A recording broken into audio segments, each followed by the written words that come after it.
bills that he had been that's right. dealing with because, he had some stroke issues and I think maybe kidney or something like that. I saw an article that said he was having kidney problems. Yeah, there was some kidney problems.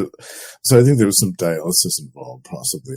I'm not sure. But anyway, we tried to raise some money to help him out because his bills were astronomical. And there was another comic book writer who had a Kickstarter right for him, and everybody's like, oh, that's such a shame. Marvel should kick in. Not too long ago, right? Mm-hmm. Yeah, it was a GoFundMe. I can't remember who was it Mike Barr? It might have been. Yeah, actually. I think it was somebody random like that. Yeah. Because I saw that one. Because Mike Barr also lives in Ohio. Oh, okay. I think, unfortunately, I think every so often you see one for a lot, with some of the older guys, because you don't get in the comics. You don't get in the comics for money. You really don't. Yeah, especially. Sorry, Justin. No, go ahead. No, I was just going to say, I also saw that he was only 68. Yeah, so close. The only comic book writer and artist that has died kind of young. Sucks. Yeah.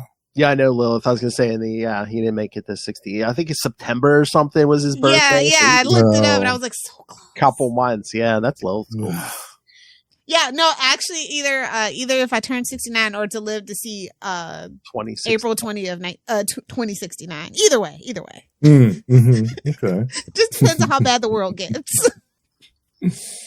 But but not only do I have a few surprises, but Justin, our friend Russell, did send me an email. I was like, because I'm like, I know you can't make it tonight, and I said, but if you want to send an email or something, so he did. Oh, good. Yes. I was hoping that he'd share some thoughts. Yeah. So yes, this is Russell Moran of many podcasts. Many podcasts, yes. An upcoming kaiju podcast. Yes, right around the corner. Squirrel. Exactly. All right. So Russell wrote. All right, I'm not going to do the Southern accent. Okay. All right. Just play the banjo in the back. Damn it, Lilith! It's so funny now when I do it. It's always going to be funny. No one wrote comics like Peter David. No, I'm sorry. I can't. No, I'm not going to go. I'm not going to be that. Howdy, y'all. No one wrote comics like Peter David. Within the span of a single issue, or hell, even a single page, I could be stricken with grief, followed by a good belly laugh, and landing with a bombastic, pulse-pounding action scene. Someone brought a thesaurus. Peter perfectly juggled a reader's emotions, never being afraid to rip your heart out and then make you giggle after. Obviously, his work on the Incredible Hulk is what is nearest to my gamma-irradiated heart. Peter didn't invent Hulk's DID, but he sure as hell ran with it. Joe Fixit, Smart right. Hulk, and the Maestro all became integral parts of Banner's character. My 3 all-time favorite Peter David penned Hulk stories are as follows. First, probably the great storyline in his decade-long run was Incredible Hulk 340 through 346. What's not to love here? An iconic battle with Wolverine? Check.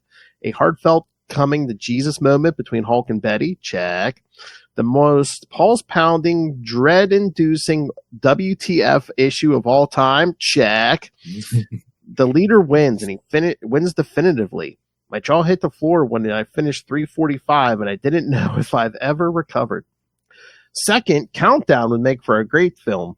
Banner has to beat the clock, time ticking even closer to his doom. The only thing standing in his way, why only 4 major immovable objects to his irresistible force, the Abomination, the She-Thing, the Leader, and the introduction of a villain that doesn't get enough love, Madman.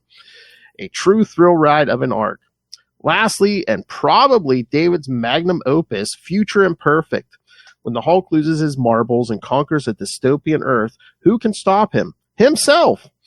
Everything hits on all cylinders here. This wasn't even close to the end of his run, but it could have been. If you haven't read it, you must. I've said all I can really say, other than I hate that creators give their life to the comic industry, and the comic industry doesn't care.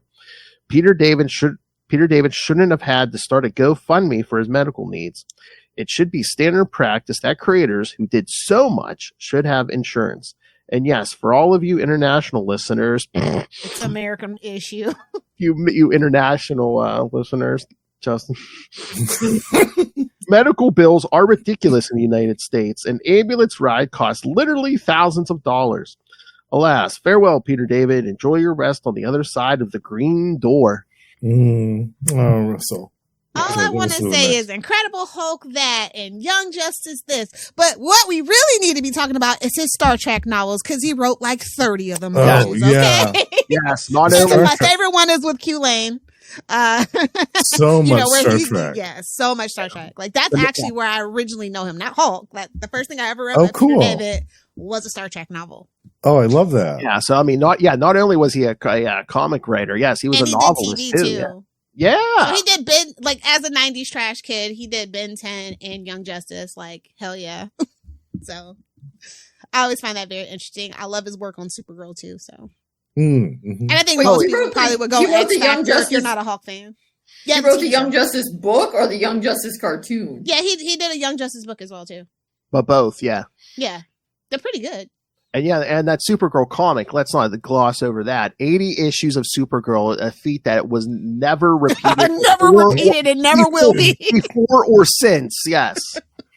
Same thing for Aquaman, right? He was on Aquaman for a long time. Forever. Yes. And it says he was 12 years on the Hulk, which is a really long time. Yeah. Oh, yeah. Back in the day when that was allowed. Back in the 90s. Yeah, they do seem to move people around so much now. Yeah, they only give people like a year or two now. Yeah, back in the day, we had more writers. There were people there 5 years, 10 years. Yeah.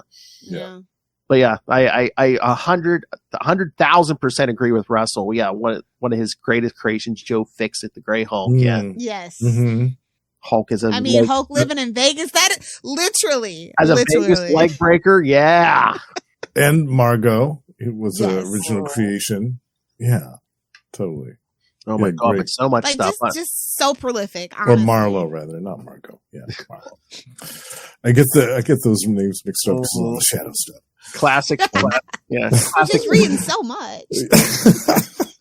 Classic run on Spectacular Spider-Man, including the death of Gene the Wolf. That was actually my introduction to him. Thank God he freed us from the grips of Gene the Wolf. Oh my God, Lilith. I've never heard a woman like hear so much when they kill off a female character. She's just she was like I'd rather them develop Betty Brant or actually care about, like, you know what I mean? Like that's been there from the start that really does need development, unfortunately, than just some random cop chick like number 6. I'm like, babes, I watched Law and Order. I've seen it done better. Shout out to Mariska Hargitay, please. Lilith, it's been a while, so let's Marvel, come on, write that Betty Brant is the villain behind everything Spider-Man already. Come on. Oh yeah. I mean, if they're not gonna let them get married, frick it. Let's just say Mary Jane. She was pissed off at Peter. Yeah, she's gonna use that Venom symbiote for evil. Exactly. Oh, could you imagine? Yeah. I can get my revenge.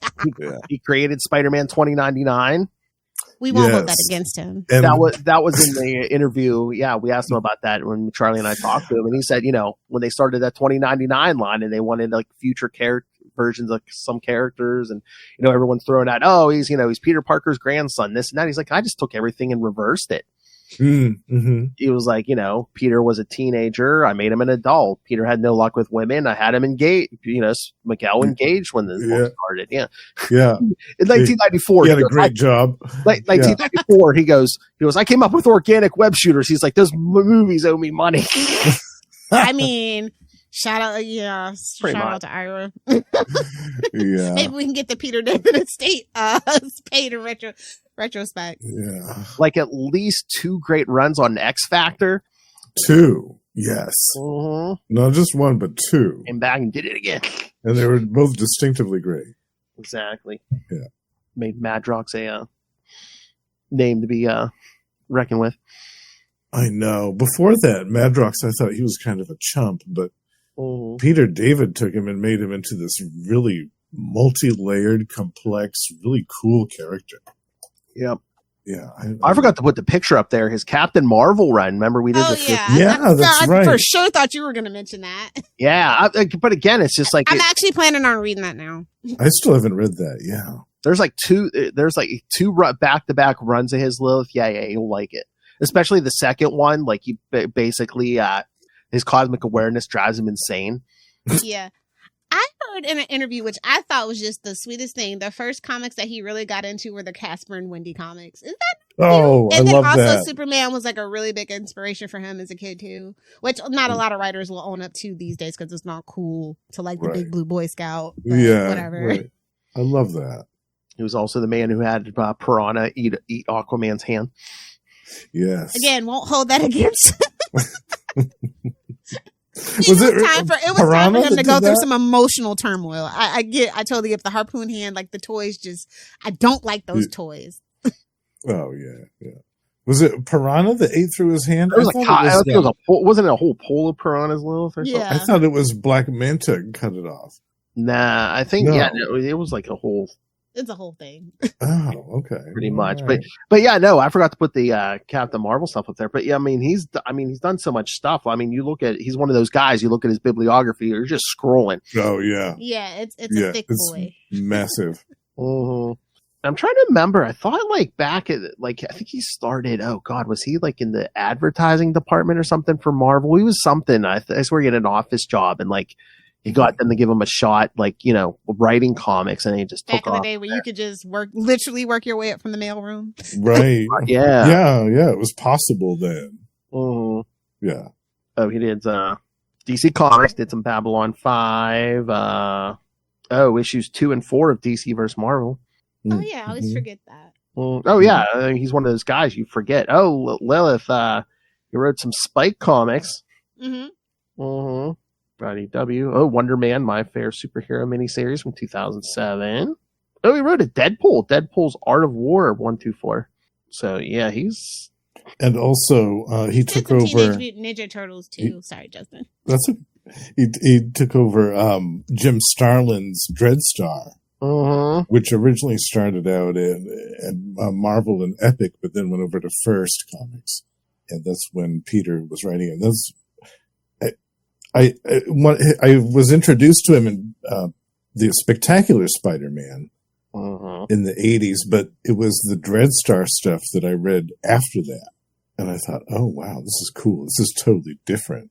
This is completely different, but it still had his style on it. It still had his writing style. It was an intergalactic space opera instead of street-based superhero stuff. Oh, you guys are going to have to do an episode on Gamma Charge. He did write Sensational She-Hulk number 12, so. Oh, we covered that one already. Oh, yeah. Yes, we covered that one. They beat you to it. Sorry, bud. That was She-Hulk the movie. Oh. That was a good one. Yeah. Of course, a bunch of Spider-Man stuff. What was Fallen Angel? Wasn't that his creator-owned stuff? From DC or something like that, if I remember right. Yeah, but I don't think I ever read it. I think it got lost in the shuffle. He had released a lot of stuff during that time, like in the early 2000s. Let's see. It is... Okay, it started in 2003 and lasted until 2005. But then it went over to... I just know it's his... Oh, yeah, it's a Vertigo book, yeah. Yeah, then it went over to IDW after that. Boy, if this couldn't describe most Peter David books, what does? While not completely without humor, it is a very dark book with morally ambiguous characters. Is that going to be on his gravestone? Feel like it.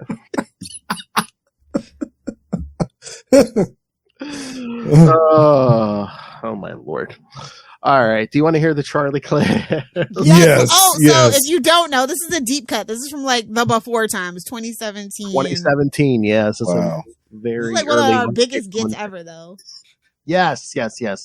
And if you do want to listen to the whole interview, it's almost an hour long. Yes, you on the CapesandLunatics YouTube channel. It's like Lunatics Creator Corner episode 9. So there's a playlist. So was it quite a production to get an interview with him? Like, did it take a while, or was it like?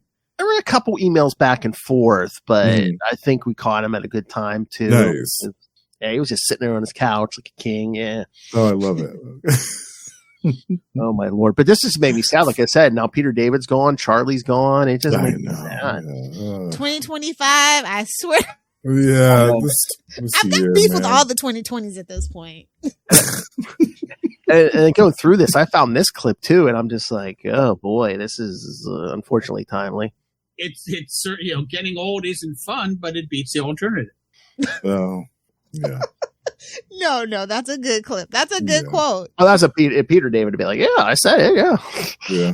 All right, okay. Like I said, it's like a 2-minute clip. Do you want to set up? Is there like context to this? There is a context because I thought it was the theory Charlie had, but it was when he was about to explain it, and then it gets Peter David into a story. It's kind of like, how do you pronounce certain people's last names and stuff? But yeah, then Peter David tells this story, and then it kind of works perfectly for what he sets Charlie up for. So, all right, here we go. Okay, this was a bit of a controversy recently on the internet between Gail Simone and Fabian Nicieza.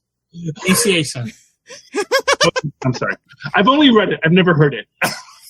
Fabian Nicieza. I was once going to a convention, I think it was in Utah. And as my escort and I were, this kid comes running up to me and he says, I have to know, is it Fabian Nicieza? And I said, Nicieza. And he said, and is it Bill Sienkiewicz? And I said, Sienkiewicz. And he said, and is it the Submariner? I said, no, it's the Submariner.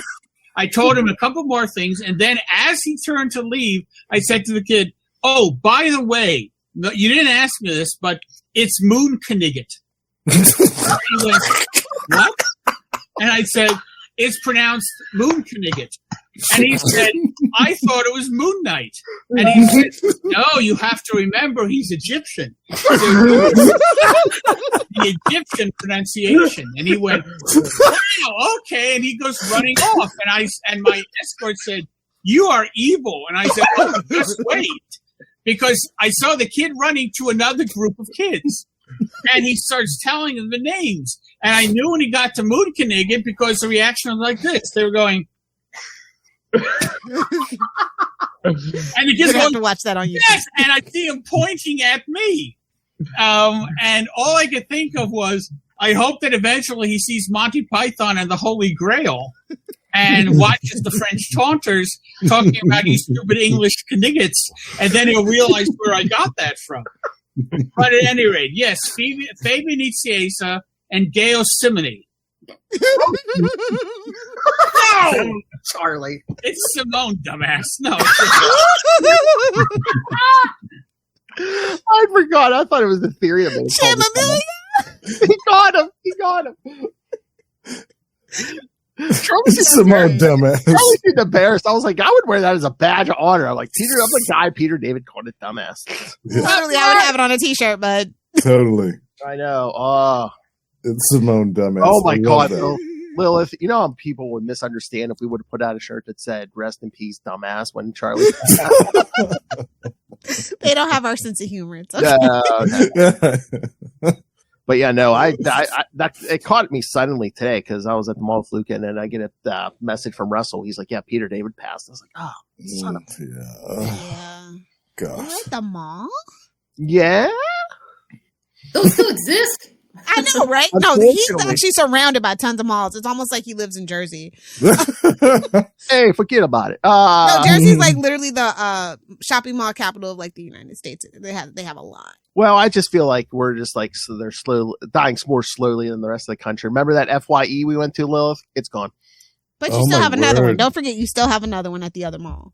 There's 2 of them. FYE. Now there's only one. Is there? Oh yeah, we do have an FYE in my mall. I mean, we both live in the Midwest, so it's like the same. The mall it loses one store at a time, but it's still hanging on. I mean, it used to be the best third place until they a lot of malls. What happened is they're war on teenagers. They stopped putting out chairs and making everybody miserable. And well, babes, Amazon's got everything and it gets delivered to me sometimes in the same day. So, so convenient. I mean, not that we should all be shopping at Amazon, but I'm just saying. I know this isn't the point, but what was the controversy that they were talking about? Oh, it wasn't exactly a controversy. It was just like something related stupid, like, is Cyclops optic blast just force or do they produce heat? It was something like that. Nerds being nerds, Kristen. Oh, okay. So it's like a very comic book thing. Yeah, totally. Yeah, super niche. Yeah, nerds. Oh no, it's like that's like talking about Gambit's lobotomy. It wasn't like sexist or anything like that. No. It was No comic book date here. Not just yet. That would come probably like next year, 2018. Oh my God! But where they where the FYE was in the mall, now there's one of those like stores you go in and like they sell all the old stuff, like all the old toys and stuff, and I know that's so fascinating. I know. Well, anything that gets to get. Well, we have a casino at that mall, so I think that's maybe keeping that alive. Yeah. Oh, the Midwest. Oh, but Justin, we have to have ours on a riverboat. Justin, we walked in there and like I had to tell Luca this story because they had from the GI Joe toys of the '80s. Remember the big was that USS Flag, the big aircraft carrier? Oh, they had that thing? They had it. They had signs. Really? Oh, I don't even know how much it was. They had signs over. Hey, do not touch. Let me know how much it is. I'll cash app you. Oh, nice. All right. I have to go up and out. You have to ask. But yeah, I had to explain to him. He's like, what is that? I'm like, are you in for a treat? Let me tell you, son. I'm like, Lucas' eyes go, never mind, Dad. Never mind. I'm like, when every mid to late 80s kid, like argued with their parents, and I'm like, I mean, that thing's like the size of a like the Grayskull Castle. Totally. It's bigger than that. I mean, it's like toy aircraft carrier the size of like a coffee table. It's ridiculous. Yeah, it's massive. Couldn't fit in the bathroom. Real aircraft carriers are pretty big. Yeah. Well, yeah, they made them so like the toy planes they made could actually land on this thing. Didn't it have a handle? Sure, I mean, yeah, GI Joes are like big figures, not like It might have, Justin. I'm not sure because again, I couldn't see the other side. There were signs all over. Do not touch it. Definitely do not touch. Like that. I feel like it had a handle on it somewhere, so you could tote it around with you. Because Luca was like, "How much was that?" I was like, I forget what it was before. I mean, when it was new, it was probably over $100. Now it's probably like that's probably $6. Yeah, easily. Oh yeah. I got lucky one time. I was in like a you got lucky more than once, little hellfire. Shh, my children may be listening. Yeah, I got lucky, and it was like for like $100. I got like a ton of GI Joe stuff, like the Jeep, like it had the like machine gun, everything still to it.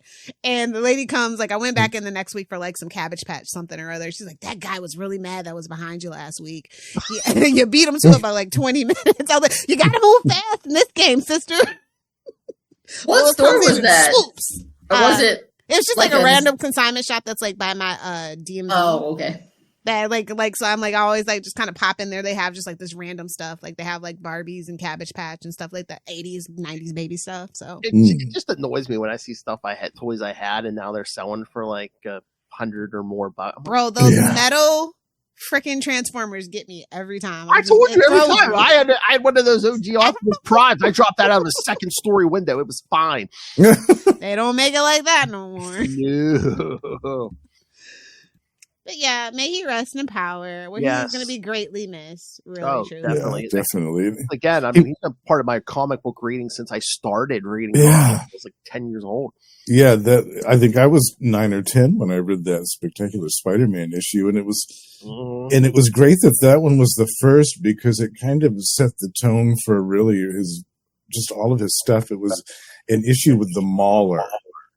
The Mauler's kid was like in some maternity ward or something. Like I can't remember what happened. He was after his son for some reason and causing a big mess. But Peter handled the whole story just in a really heartfelt, thoughtful way, and it was great. I remember being hooked. Oh yeah. Read more of it. Oh my God, there was that classic Spectacular Spider-Man. It was a Christmas issue, but it was a burglar like robbing people dressed as Santa Claus. Oh yeah. Cover is just like Santa holding a gun or something. Yeah. And that was Black Suit Spider-Man, I think, too. All that stuff, yeah. All right. So we talked some comics. Yes. I mean, we kind of already talked them Wednesday, but... Well, I know Kristen wants to talk some Nightwing stuff. Oh, yeah, that's right. You guys can talk Nightwing. And Justin picked up... I know, hey, Lilith, Justin picked up some JSA. I'm sure you might want to talk that. That's true. Cool. I went to the comic shop this weekend. You can never go wrong with JSA. Honestly. That's right. All right. All right, Miss Kristen, which issue you want to start with? Which issue do you want to start with, Phil? Do we want to? Nightwing new? What is this? Nightwing new? We want to go with what? All right, we can start with like smallest amount, I guess. So I guess we'd start with Titans. Yes, with the least amount of dick. Yes. Shop Lil. Boo.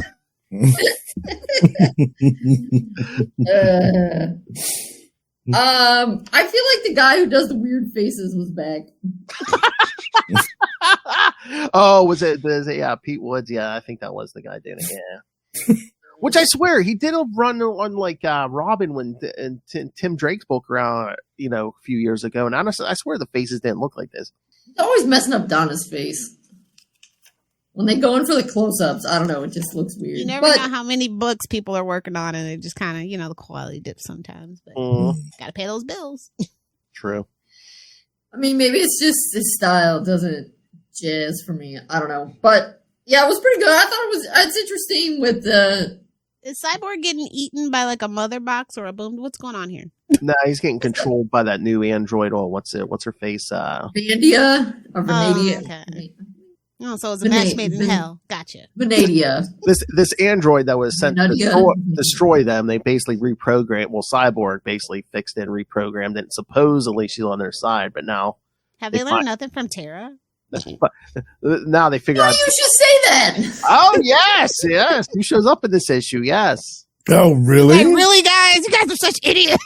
Oh no. Well, for some reason, and who knows which version of Terra this is, but supposedly she's working with Deathstroke and Clock King and all them. She didn't learn her lesson. Like I said, I don't know which version of Terra this is, but you never know what continuity's in. Yeah, whatever happened to the version of Terra that was in the Team Titans? Without no, the one after, the one around issue like 100. Remember when the Teen Titans came back from that weird future? Yeah, the Team Titans. Did she die too, or with Kilowatt and Mirage? And who knows? Because there's been so many so many continuity crises and continuity shifts. Who knows? Yeah. Well, we'll find out. Yes. And who's the dude with the domino mask? That's Speedy? Nightwing. Okay, I see tentacles also. What's any relevance to the tentacles? That's supposed to be Gar. There were not really tentacles in the bait and switch. In the issue. I don't think those are tentacles. Is that a sentient professional tongue? Curiosity? All right.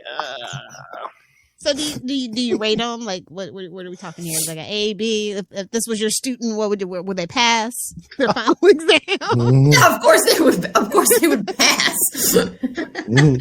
My standards aren't that high. What's a get on the dick stick camp? I mean, it was good. I mean, it's been fine. I mean, Titans hasn't been as good as Nightwing overall, and I think once they switched writers, for sure, Titans hasn't been as good as Nightwing. But I'm interested to see what happens with this Clock King. Do you like the team dynamic for him? Because it is slightly different than anything with the Bat family. So, well, and he's not in charge of the Titans at the moment. Exactly. Yeah. I mean, I like seeing both dynamics. Yeah, I mean, Dawn is a good leader, but yeah, I think Dick gets more of a spotlight when he's in charge.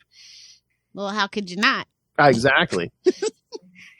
But I think Dick is the only one that has his own book of all the Titans, so yeah, it's always hard. It makes sense to let Donna be the leader. Well, no, Wally. Wally's like half in. He's a little wishy-washy. Like he can be like an amazing leader, but a lot of the times he doesn't. He's got like that ADHD, man. He just kind of loses focus. Well, yeah, Wally's not in there even much these days. Yeah, they replaced him with. I'm saying, it always seems like that. Yeah, I don't know. They're more. It's like if stuff's getting busy in Central City, they're more like, or they want to say it is. I feel like whoever's doing the Titans is more likely to pull Wally out than to pull. He's the redheaded stepchild, quite literally. True. Yeah, we'll see what happens. I liked it better than last month's issue because it felt like more happened. In this issue, and it set more stuff up because you had the JLA is kind of being like, we trust you, blah blah blah. Deathstroke's finally making some moves. So like, yeah, change of get pace. this show on the road, guys. Yeah, change of pace. Batman's just like, do what I say. Yeah, imagine Oh that. wow, like that really changed much. Right now.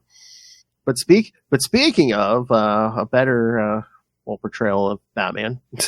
Oh, you're right. Batman, Superman. Yeah, now this one was very fun. Yes, because it's, I guess, the continuing the crossover with Justice League Unlimited, because there is time travel and shenanigans involved.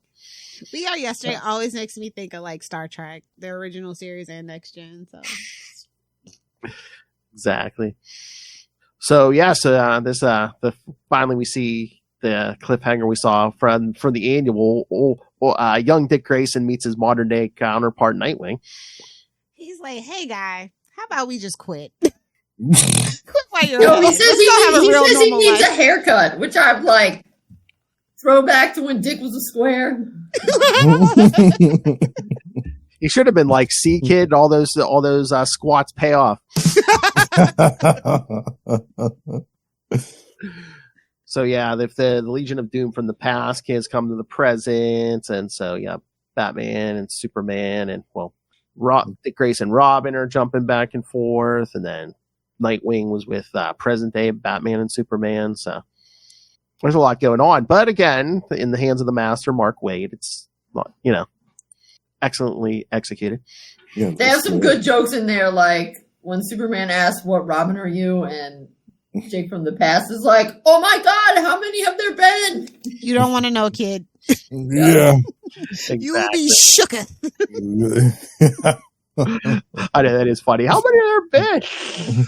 And then when they go back to the past and Lois is telling Clark all of these things, and Dick says, "At no time during that encounter could I predict the next word she would say." I know, because she thought past Superman was present Superman, so she was just like, hey, oh, hey, honey, when you see our son and stuff. And he's like, wait a minute, she knows who I am? Wait a minute, we're married? Wait, we have a kid? What? And she called Dick Tim. Yes. like, He's like, who's Tim? And he's like, "Who's Tim?" I was like, Don't worry. Nobody remembers him too often these ouch. days. As long as she doesn't call you Damien, you're fine. As long as she doesn't call you Jason. Oh, Oh, yeah. Ouch. That'll give you a headache. Oh, you beat me to it. Also, when Batman says, "We're ridiculously outmatched, Dick. No more jokes." Like, oh, come on. You love the fun. Nonsense. Nonsense. Again, all the timey-wimey stuff and, keeping track of the past. Again, other writers, there's some writers who, this would just be a complete... Oh, he probably had that cork board with the red string. Oh, yeah, Mark and a Waid. blue string. And Mark Waid knows all his history, so yeah, he's just like... And I hate that they put Batman Who Laughs real big on the cover there. Meanwhile, you only, he's only like comes up as an image when they're Good. They're seeing like time. We've done enough with him. Good. Yeah, I agree.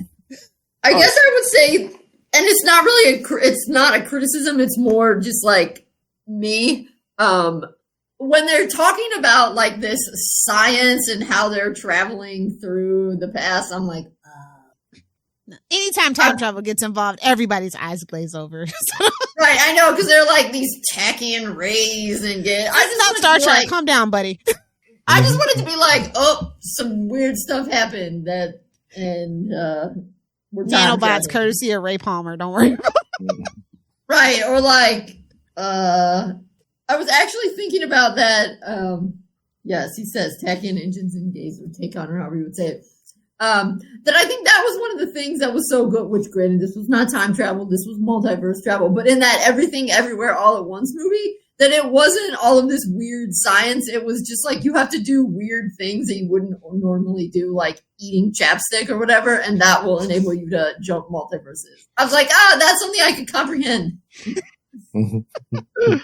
Oh my, That's funny. Yeah, no, I think that they just throw the signs in there for people. Well, that's kind of the thing. The weird thing about DC is that like they do kind of dwell on the tech of it all, whereas Marvel will hand wave that shit away quick. Oh yeah, totally. If the damn slot, he'd be like, just read my Twitter. I mean, but sometimes they hand wave away, because isn't like the Flash can travel through time on the cosmic treadmill? Like, okay, I get that. Speed like, Force, baby. Just get on a treadmill and run. Totally comprehensible. Or like Superman can fly so fast in reverse.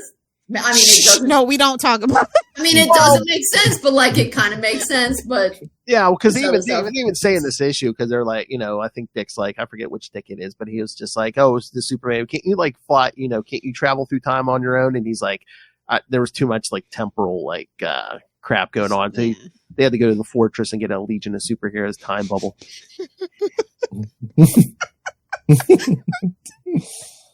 I'm telling you, man, Mark Waid packing stuff into these issues. I love it. But yeah, this book has been good since the beginning. So if you're not reading it, read it. If I were going to do time travel, it would have to be like, oh, we fell through a hole and we woke up in a different time or something. None of this like intense science stuff. I was digging a hole to see if I could reach China, and I fell in and I woke up here. That's Land of the Lost, by the way. They weren't digging a hole to China, but step into a cave, come out the wrong Or side. it's like, I saw a weird light and I should have turned away, but I didn't. And then, boom, next thing I know, I don't took know a nap under a tree with some weird mushrooms. Yes, Exactly. that was a Rip Van Winkle reference. Yes, it's like, yeah. I was about to say, yeah, this book is so good. I think this Batman would even be tolerable to Ray. Batman. My fight. Oh, wow. Mm-hmm. I don't think so. No, you don't. Well. pretty good. But speaking of Mark Waid, yes, they skipped a month, but we're finally back. Batman and Robin Year 1, number 7. I think this Batman should be tolerable as well. I like this variant better than the main one, so I just picked this variant. Oh yeah, that is pretty good. What was the main one? This. Oh. Oh, Yeah, cool. I can understand that. Yeah. So what's I happening mean, here? this is the. I've seen this. This was a couple months ago, so just Phil and I talked about it. But in one of the issues, I forget which one, but somebody says something insulting about the circus, so Dick gets in a kerfuffle at school, and Bruce goes and smooths it all over, and he literally says, "I had to go in there and Wayne the principal." Oh, no. It sounded so dirty. And Alfred is like, "Did you just use Wayne as a verb?" And Bruce says, "Just drive." And it's, But yeah, I mean, there's this new guy trying to take over Gotham. Was it General? What will they learn? I know. yes, but this guy has military training. He's a general, and he's connected to the mob, so he thinks. Wait, we did that already too. But Well, this is an adult general, not the kid. oh, okay, fair enough. Yeah, and again, Kristen really loves this book because you get a lot of the Bruce and Dick moments, the family moments, and Bruce is actually If nice. only they could transfer that over to Damien. Oh my! He spent all his love on Dick. Hey-o. No. You're welcome, Phil. All right, but no, Kristen, do you like that scene where the social worker's checking up on Dick at school, and she's like, "Oh, where'd you get those bruises?" Of course, in a fight as Robin, but he's like, "There's all kind of bullying in this school," and the principal's like, "There is not," and then he like tricks the bully into like hitting him. He's like, "See?" Yeah. What do I got to do to be Tim. believed around here? But no, again, it's good. He got that good Batman story, good Bruce, Bruce and Dick, when they first, are working together. And of course, it's Mark Waid, so it's all historically accurate. Historically accurate. I love it. Well, almost historically accurate. It's not like Who's that. the artist on this book? Chris Samney. Okay. Yeah. Yeah, I know Mark likes working with him because they did a Captain America run a few years back. Yeah, I like his art. All right, and of course,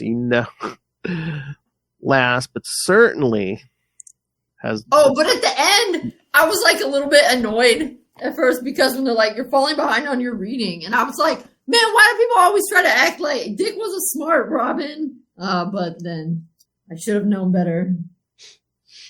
Mark Waid knows what's up. It was some other kid who's falling behind on his reading. Yeah. They got killed for it, see? Well, I mean, he doesn't deserve that. I know. But yes, and then we get to our Nightwing. Look at that number. 126. Yeah, that ain't going to last long. They're renumbering Such a shame. Superman and Batman. That ain't gonna last. You know, I thought when they put the logo back, the good logo back, that we'd be done with this garbage. What? When they put the good logo back. With the DC, this one. Yeah. Yeah. No, more of the same. More of the same. But I thought this one was good. I like. He's got a plague doctor? What's going on? It's like a weird thing. So it's supposed to be this Captain Hollow that is like takes out cops that betray cops. Meanwhile, it's just like dirty cops. Yeah, but of course they're using it now as dirty cops are trying to get back at. Yeah, I mean, it's good. It's good. It's a good story, but it just seems weird because it's like the first arc, I guess. Like Dick's kind of like, there's this gang war breaking on. He's like, I got to stop the gangs from killing each other, and like this mysterious corporation from arming the cops with this high tech stuff, so they can't just like be murdering the gangs. But now all of a sudden, we've seen the gang war still going on, but we've taken a detour into this Captain Hollow thing. Yes, but they had put this as the finale. I'm thinking it must, because it's a different artist than the regular artist, I'm thinking it must just be for the artist to catch up. Mm-hmm. But it does tie in a little bit because there's a little girl in it, the daughter of Maggie Sawyer's girlfriend, and she is scared of one of these. Wait, am I doing that? This page, there you go.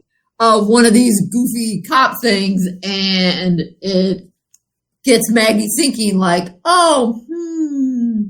maybe this is not the best. Maybe the cops don't need murder bots. Yeah.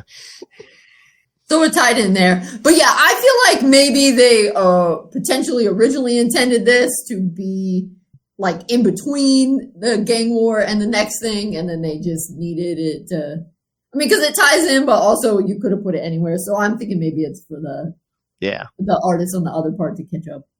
And I know I say this every month, but yes, Dan Waters is the writer, so. But yeah, no, very good. But yeah, and it was nice because it's just a 2-issue story, so it's not unnecessarily dragged out. Yeah. Modern comics. And it's not unnecessarily complicated and, techie and stuff. It's like very classic. Oh, there was this old wives' tale, that there's this, spirit of the first cop of Bloodhaven or whatever who comes for people who betray the cops, and then are like cops who skirt the line, bad cops, and then these douchebags are trying to use it to get Sawyer. Mm-hmm. It's classic. I admire their restraint. Again, this could have been a double-sized issue 125, but they did not do that. I think they forgot. Well, maybe they're showing some restraints. This is a $5. I mean, it's worth it, but it's a $5 book. Whew. Back in my day, we paid $1. Maybe $1.25. Maybe. Well, yeah, for a while. Back in my day, they held the line at $1.99. And for a while, then they held the line at $2.99. The only one who held that damn $2.99 line for a while was Todd McFarlane. Yeah, F in the chat. I can't believe it. The price has to. And the only thing that took him out of $2.99 was the tariffs. Yeah. Well, also there's like I heard he was gonna raise the prices anyway because there's like a weird paper shortage or something like that. Oh yeah, I think I did see something. Yeah, but they're like, but the tariffs did not help. Yeah, the tariffs definitely didn't help. And then the relationship between Canada and the US is a little terse right now. So yeah. Yes. Oh, I did want to ask a question to the group if you don't have anything else to talk about right now, Phil. Well, I don't know if Justin want to talk his comics, but oh yeah. Oh no, go ahead. After Lilith. you're done, Justin. No, just after you're done, I wanted to see if anybody's watching anything interesting. But you go first with your comic books. All right, you want to start with some JSA, Justin? Yes, I went to the comic shop this weekend, and I got caught up with JSA issues 3 through 7. And I got a couple of variant covers, which are up there. Thank you, Phil. Those last two. For number 6 and 7, I got the variant covers because, I mean, come on. That's amazing. We got a Wildcat cover on one of them. 2 Wildcats. Yes. And Yolanda was robbed, by the way. Of course. I'm glad you agree. Yes, I love Yolanda. And then number 7 is a Jerry Ordway cover, which you've got me automatically at that. You've automatically got my money for that. Even if it is stinky old Hawkman.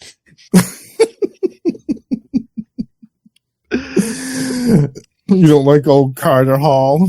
Mm-mm. No. I'm a girl, but I don't like Hawkman. Oh, okay. I got you. Yeah, I got you. Justin, I got a question. You like Alan Scott Green Lantern? Do you like him? I do. You like him with the beard or no beard? The beard's growing on me a little bit. At first, I hated it, but now it's starting to grow on me a little bit. Yeah, I can get with it. I'm starting to picture my favorite biscuit, Rick Cosnett, playing Alan Scott in something. Oh, manifest it, pal. And you never know. He looks really good in a beard, so I'm telling you, it can happen. Scream it!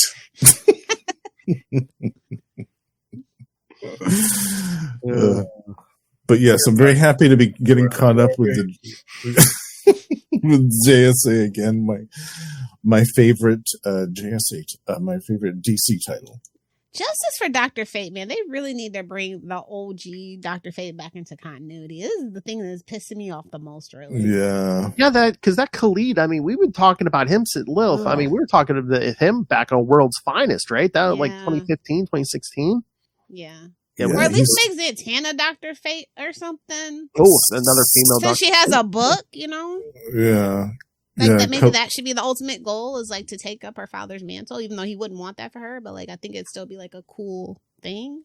I like the character of Khalid, but I feel like for too long he's been this, apprentice. He's a placeholder. He's like apprentice. I don't know what I'm doing. Oh God, help me! Blah blah. I'm thrust into this crazy situation. I still don't know what I'm doing. 10 years later, by now you should have. What are you in graduate school? Yeah, Khalid. And time doesn't pass normally in the Tower of Fate, so you can have extra time to brush up on your spell casting. I just don't think he wants it at this point. That's Plus, I don't like that look. I mean, I wish they'd go back to more of a classic look, Dr. Fate. I still like that better than the hoodie. Friday of it all. I like that better than the hoodie look. True. Let me tell you, it could always be worse. I was mad about that hoodie. Ooh. Yeah. But happy about that. But yeah, lots of favorites in there. I mean, yes, Jade, Jake Eric. Yeah. We got lots of different things. Infinity Incorporated. Oh, yeah. It's great. I love it. Yeah, I hope this book can last for a while. I hope so, too. I'm always happy to see the JSA around. Although I guess I could say that about any of my favorite comics these days. Is like, I hope it lasts for a while. I know. You never know. The only thing that's guaranteed is Detective Comics at this point. Not even pretty Superman's safe. Not even Action Comics is safe. Oh yeah, I mean, Detectives coming. Detectives coming. It's true. Detectives coming up to 1100 here soon. Oh, gird your wallets, boys. Yeah. I forget what the last issue was, 1090 something. So yeah, we're coming up to 1100 here. Maybe they'll forget. It seems like they haven't really been pushing the whole big number thing lately. Oh, when it comes to making money, they don't forget. No, I do feel like they've just been focusing on other. They've been focusing on the Summer of Superman and the movie and stuff like that. So yeah. That is true. But I mean, Detective's been good. I mean, it's Tom Taylor, so I've been enjoying the story. Yeah, I think he got into the groove finally. Like it was kind of a bumpy start. Since Bruce Wayne's a gazillionaire, they ought to do something for $10.99 on Detective, since that's a tax form. Nice. Yeah, I was gonna say, I'm sure they won't make as big a hubbub as they did when the Action and Detective hit at 1,000, but. Marvel could never without cheating. That's all I'm saying. Spider-Man's almost there. Without cheating, Philip. What? No legacy numbering. Oh. That's well, cheating. I mean, Action and Detective renumbered during New 52, but we don't. New 52 doesn't count. That was a blip. Oh, I wish. It was a blip. Y'all know that doesn't count. Casual Friday Superman. Oh, I missed you. I don't know him. I never heard of him. I missed you 2016 Lilith Hellfire. I was so feisty. I was pissed off perpetually. Powered by being peeved off. I'm pretty sure I got to work pissed off. I mean, the world was burning, and then they threw that gasoline that was the Wonder Woman Snickers ad on there. Oh, that was it. Yeah. That was it. She's You like, got any other books you want to talk about, Justin? What else you got? I know you had to spend a little more cash. I know you had to splash a little more cash at your local comic book shop. Well, our chat with our good pal Ray the other day reminded me on how grossly behind I was on Moon Knight Fist of Khonshu. So I had to get caught up in that one as well. How you liking it? I like it. Yeah, I like it a lot. Seems really brutal. It is brutal. You know, I was a little disappointed recently in some of the stuff because we had another unnecessary death at the end of the last Moon Knight series, which I did not care for. And then we had another Moon Knight come along for a whole 8 issues before Mark came back. So in the last year or two, I've been or year, I should say, because all that stuff happened last year. The last year, I've been a little off my Moon Knight. Just it hasn't really been hitting it, but so far this is good. This is kind of back to the Moon Knight that I like. Always trust in Jed McKay. Absolutely, Is that Tyra on number 6? Yeah, she's like a supporting. Yeah, she's a regular. Yeah, No wonder we ain't seen Ray in a while. Yeah, her and Mark have renewed their romance. You just know he emailed. You just know he emailed you. Hey, you know who you should put in the book? Tyra. Come on, man. Do it for the lulz. Do it for the fans. Mainly me.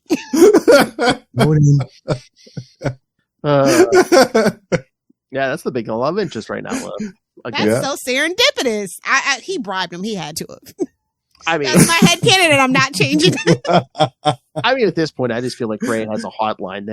Once a new Moon Knight writer comes on, they just get, Ray gets. They're like, you have to pass the Ray. It's a litmus test. Yes. He has a podcast. You see, he manifested your run, see? Literally manifested the TV show. Yeah. For a whole year, yeah. But yeah, I've been enjoying this new run, this Fist of Khonshu. I was a little salty that we had a restart of the series. I felt like there was no real reason to stop the former series. I know, but still. And we've got this legacy numbering on the front. It's just like, jeez. Might as well have a triangle on there. Yeah, right. Yeah. But issue 7 had some humor though, Justin, with with 8-Ball. Yeah, I love it. Yeah, I love it.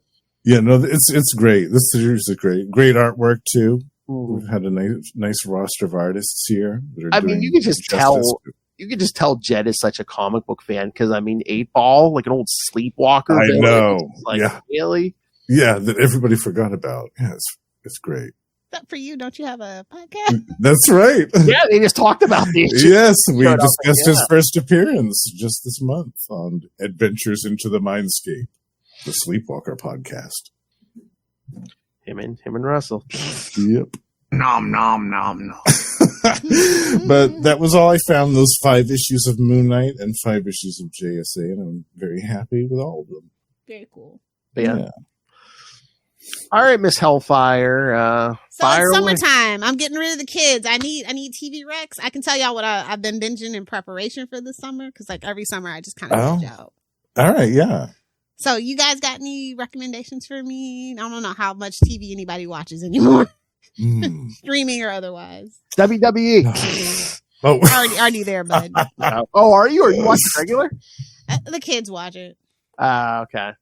Oh, you know what? I might have got Ray hooked on it because he messaged me last night. I guess him and Finn were somewhere yesterday, and they must have or this morning. I don't know how the time zones work, but they must have been somewhere. But they were watching live wrestling, and Ray's like, I didn't know Finn would be into this. He's like, and I'm like, oh, you guys should watch WWE. You can watch it all on Netflix now.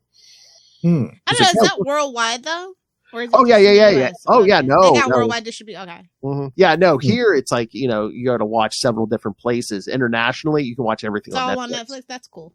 Yeah, that's good for wrestling fans for sure. Oh yeah. Oh hey, at the end of June we're going to a live taping of Raw You know? Oh, are you really? Make a sign, Capes and Lunatics podcast, obviously. But I think we're actually going to be on we might be on 2 episodes because it's the week of 4th of July is that Friday. Oh, all right. So they're probably going to tape the Friday episode too. So I think we're going to get to watch 2 episops. Bring that double sign. promotion. Yeah. Capes and Lunatics loves it raw. There you go. I'm telling you, come on. You don't do it, we're gonna be mad, Phil. It would be a wordy sign, but it would be like Capes and Lunatics Lilith Hellfire loves it raw. Yeah, Capes and Lunatics podcast loves it raw. You know I don't do toasters or Twinkies. Toaster strudels or Twinkies. You know I don't do that. Yeah, that's fine now. All right, what about you, Kristen? Do you watch TV or are you too busy? I do not watch a lot of TV. You got any books? Oh, I mean, what kind of books do you like? I actually read any and everything, literally. All right, well, I'm always recommending the Thursday Murder Club, which is going to have a movie. Murder. I'm sold. Damn it, Yes. she's in. The Thursday Murder Club by Richard Osman. He's also started a second series called We Solve Murders, which is almost but not quite as good. But it's about old people, pensioners, because they're British, who live at the retirement home and solve murders. It's great. There's 4 I do books love in the series. Murder, She Wrote, so that might be up my alley. Oh, nice. There you go. Yes. What about you, Justin? You watch much TV anymore? I don't watch a lot of new stuff, but I always make a note when I come across a new show to kind of make a mental bookmark and file it for a way if somebody wants a recommendation. There was a show a few years ago on Netflix that was German it was just called Dark. Oh, yeah, I've seen D-A-R-K. that. Oh, you've seen that? Okay. Timey-wimey. Yeah, that's a good Timey-wimey. Yeah, it's wild. and like the weirdest, darkest way possible. Yeah. Totally. Yeah. I really, really enjoyed that show a lot. So I've been recommending that to anybody go ahead, Kristen. It's a network show, but about the only show I make the effort to watch is Abbott Elementary. Okay, yeah, you can never go with Abbott. No, yeah. You always need a good laugh, and that is a good place to get a laugh, Yeah. for sure. Definitely. And it's actually a pretty decent, representation of working in education. Oh, that's so sad. Oh, I know what I wanted to ask. Justin, you're a big music fan. Like, what are you listening to? One of my favorite bands, Stereolab, just came out with their first new album in 15 years. They were on a long hiatus, and they just put it out this past week, this new album, and it sounds so good. It sounds like they never went away. It's one of those things that it's just timeless sounding immediately. It made me so happy.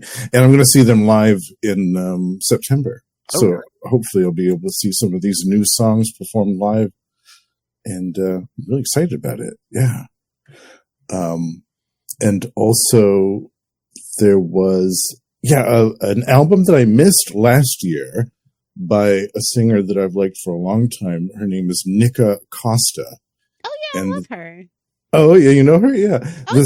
This album is called Dirty Disco, and it's fantastic. I don't know how I missed it. I don't think it got a lot of Last year was a promotion, lot, just like I know, right? Man, all the years are getting to be a lot. Exactly. I got beef with all the 2020s. Yeah. But this album is great. Dirty Disco. It's very fun, very funky, very upbeat and groovy. Yeah, I love it. Yeah, because you guys are going to shows you guys go to shows a lot, don't you? Yeah, we've got about 5 or 6 this year. Wow, Yeah. I could never be in that big of a crowd that frequently. Lilith could not interact with humanity that much. I've got them spaced out though over time. They're not all squished together. I get pissed off when I gotta go to Costco. I think it's too far for you, Lilith, since it's in Indiana. But a couple weeks ago, I went to the Fiberglass Freaks Batman Museum. Fiberglass Freaks are the people that have the license to build the 1966 Batman Batmobile replicas. And they bought the building in front of their shop and turned it into this homage to the 66 show.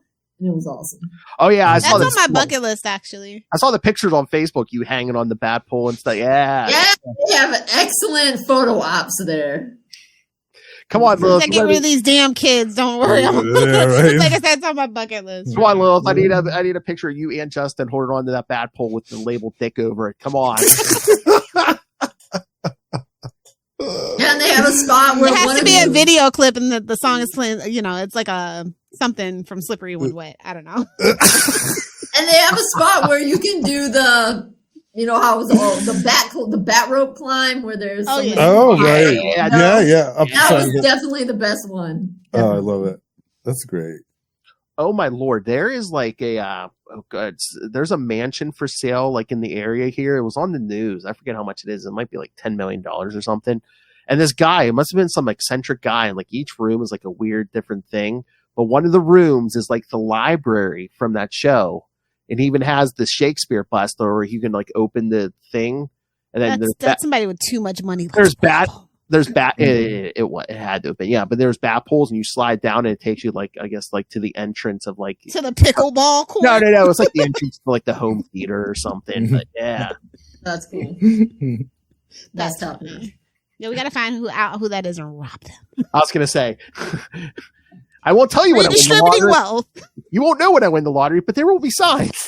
Has that been posted on Zillow Gone Wild on Reddit? Oh, I love. I did want to recommend a show if anybody still watches network TV. As a Supernatural fan, it's my duty. It stars Jensen Ackles from Supernatural. And it's in like I think technically it's in the Chicago like Med universe. Or no, it's CBS's the FBI show universe, and it's called Countdown. And there's like they're following like a secret task force for Homeland Security. So that Jensen Ackles should be good in that. And then also I want to recommend The Bondsman, even though it's only got one season. They just canceled it on Prime if you have Prime, with Kevin Bacon, because it's Kevin Bacon. Oh, nice. Okay. Yeah, and I had to look up the name of this show too because I couldn't remember it. Deadlock. This was a murder mystery / comedy from a couple of years ago, and it's Deadlock LOCH. And this is the synopsis. This show is hilarious too, by the way. I was on the floor laughing a couple of times at this show. This is the overview. The town of Deadlock, Tasmania is preparing for its winter festival when a local man turns up dead. 2 detectives and an eager junior constable are sent to investigate the crime. Tasmania, enough said. I watched this show. I want to say it was like Sirens, and it was about mermaids set in Australia. Oh yeah, I kind of love Australian and like New Zealander TV. Like it is just so over the top and like it's so drama filled. Yeah, this Deadlock is so over the top. Yeah, what you would the love F? it. It's wild. Quick before I go, I also like to watch Australian stuff, but I'm always hoping that there'll be a glimpse of a kangaroo. And one time, I realized that I need to be more specific in my mental request out into the universe because I was watching this movie. Oh yeah, I was watching it because the dude that played Dick Grayson was in it, and I was like, "Is this guy a good actor, or do I just think he's okay because he's my favorite character?" Anyway, yeah. So there were kangaroos in it, but it was because some like Australian redneck equivalent drove by with kangaroo carcasses in the back of his pickup. Oh, I was I should have specified they needed something alive. For me, any marsupial will do. So if it's a wallaby, platypus, I'll take it. Out of the pouch. Boing. On that note, all right. Kangaroo carcasses. I love it. All right. Sorry, guys. I'm going to slip out. I got to be somewhere at 10:30. Okay. Okey-dokey. Thank you. Bye, Kristen. Bye. Thank you. We're going to have to record her ampersand. So Justin's not alone doing ampersand all the time. All right. All right, kids. So next time, we got another interview. Well, a double interview because we're going to be talking to our good friends, Jackson Lansing and Colin Kelly. Nice. Oh, they're getting ambushed. I got so many questions. Well, nice. I figure, Lilith, the first half of the episode, I'll talk to them about their new miniseries that just ended, Thunderbolts Doomstrike. And then when I'm done with that, you can lead the charge on all the Star Trek. Nice. Yeah, nice. So yeah, kids. So yeah, send in your thought, your questions, your emotional outbursts, whatever for Jackson and Colin. So and where can you send this? Yeah, I'm glad you asked. Email us. CapesandLunatics. I hear voices in my head. They talk. CapesandLunatics@gmail.com or call the voicemail 614-382-2737. That's 614-38-CAPES. And remember, you can pretty much get a hold of us on all social media. We have threads, really? Yes. I don't do much with it, but yes, we do have a threads. Yes. So you thought you were going to catch me. Haha. Sure did. I sure did. She's like, you don't even know what threads is. Watch, I'll get him. And again, you can help support us by buying merch on TeePublic or Spring. And of course, with the gentle suggestion from Lilith Hellfire, just rain random money on us through the Cash App link. And of course, you can always, if you want something for your money besides merch, yes, you can get extra episodes on the Capes and Lunatics Patreon, Capes and Lunatics Plus. And remember, the May episode is a drunken Justin unboxing video. So. You get to hear me in all my inebriated glory unboxing some comic books. Yeah, trust me, kids. It's a wild time. If you don't believe me, so drop a minute, kids. There's some TNA up in this bitch. Wait, was that Justin or was that me? It's wild. It's crazy. It's fucking crazy.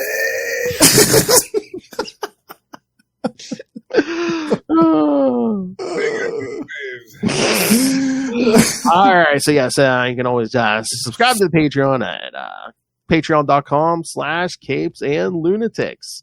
Look at her arching that back.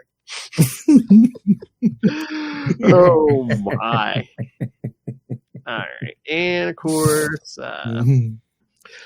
and if again, and as with all of us, if you can't get enough of Justin, you can always find him on the Lost Library of Legends. That's right.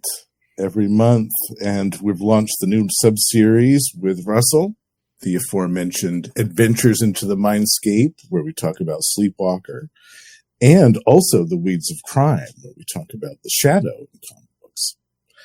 And I'm also wrapping up my multiple-part retrospective on the Malibu Ultraverse title, The Strangers. We're going back to the 90s here, bitch. If only I had a time machine, I'd never leave. The 90s? Yeah. Yeah. 1990 to 1995, like that first decade. Yeah. I could just nest there for a while. Yeah. Comics were cheap. Yeah. Lots and of the women were cheaper. Yeah, lots of things were cheap. Hello there, my friends. He says what my dad said. I don't know. You have to take it. All the scantily clad hussies. That's right. And of course, since she had to duck out early, yes, you can also, and she never does her own plug anyway. Buy that book. Yes, go on Amazon. Pick up Dick Grayson, Boy Wonder, which Kristen put together, a bunch of essays from people, and trust me, I don't care how long you've been in the comics, you'll find something new. You'll find something you didn't know. I guarantee you, hell, Mark Waid will probably find something he didn't know. So yes, go pick up Dick Grayson, Boy Wonder on Amazon. Is there a link in the show notes or no? Yes, there is. Okay. Yes, thank you. Link in the show notes. And again, as I always say, if you buy that book, you are supporting an educator. So there you go. Lord knows they need it. Exactly. Yeah, indeed. Seems like a lot of people in many jobs in the Well, welcome to America. Yeah, all the important ones get paid the least. Yeah. Yeah, hear that, international listeners? All right. All right, kids. Thank you for joining us. You cried. You laughed. You cried again. All right. For another week, we have been your Capes. Ampersand. Lunatics. Yeah, look at that smooth ass voice. See, like Ampersand. A fitting successor for Charlie Master. Oh. Look for the 2 O's in the middle for All right. All right, kids. Colin and Jackson next time. So send me your questions.